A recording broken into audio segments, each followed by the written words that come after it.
At an airbase 60 kilometers east of the Polish city of Poznan, analysts from the US National Security Agency were reviewing the latest comment, or communications intelligence, pouring in from the Baltics and Western Russia. The room was tense. With the Baltics at war, the small NSA team was assigned the critical task of flagging any and all communications regarding two key Russian military units, the 152nd Missile Brigade based in Kaliningrad and the 26th Missile Brigade in Western Russia. It was these two Russian units, stationed closest to the Baltics, that were armed with numerous mobile tactical nuclear ballistic missiles. Elusive, powerful, and immeasurably deadly, knowing where these mobile units were and what they were planning was of the utmost concern to both the United States and NATO.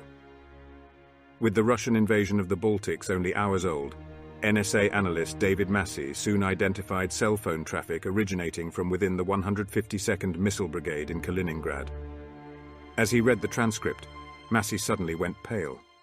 Asked by another analyst what he was seeing, Massey responded, "Good God, it's happening." The missiles were on the move.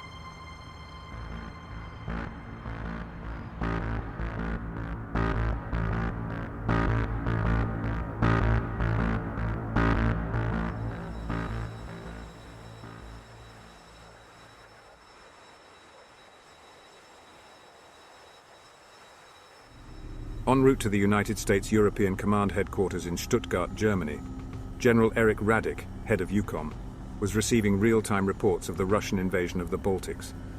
The news was not good. In the north, reports were coming in from Estonia that the city of Jovi had fallen, with Russian ground forces now less than 100 kilometers from the capital city of Tallinn. Meanwhile, in the south, heavy fighting was taking place in the Lithuanian city of Mariupol, as Russian forces attempted to push eastward in order to sever the two key arteries connecting Lithuania to Poland. But the most distressing news was out of Latvia. With the collapse of defenses in the city of Rezekne, the Russians were quickly advancing along Highway E22 and were now on the outskirts of Jekabpils. Despite repeated aerial attacks on the advancing convoys and having received considerable aircraft losses, the river of Russian armored vehicles continued marching on for Riga. The news was about to get a lot worse. General Radik received a flash message from Washington. Intelligence had confirmed that multiple tactical nuclear missile units from the Russian 152nd Missile Brigade in Kaliningrad were on the move. They were headed for Lithuania. That answered what had been a burning question for General Radik: how Russian President Dmitry Kozak actually expected to hold the Baltics, even if his invasion succeeded, given that NATO would launch a massive combined counterattack. President Kozak intended to use the missiles as the ultimate negotiation tool. That once the Baltics were seized and annexed to Russia, and with the missiles scattered and hidden throughout, NATO would have no choice but to consider whether to escalate the war to a potentially nuclear level or negotiate for peace. As General Radik put it, it's the Cuban Missile Crisis. Only this time, we're already at war. Up to that point, there was considerable debate within NATO as to how to approach the coming NATO counterattack. Some lobbied to keep the war contained strictly within the Baltic countries, avoiding direct attacks on Russian territory, including Kaliningrad, all in the hopes of avoiding wider escalation. Others had a less restricted view and advocated hitting Russian military targets wherever and however, including within Russia itself. News that Russian tactical nukes were headed for the Baltics settled the NATO debate. The order came to General Radik: destroy the missile units in Kaliningrad.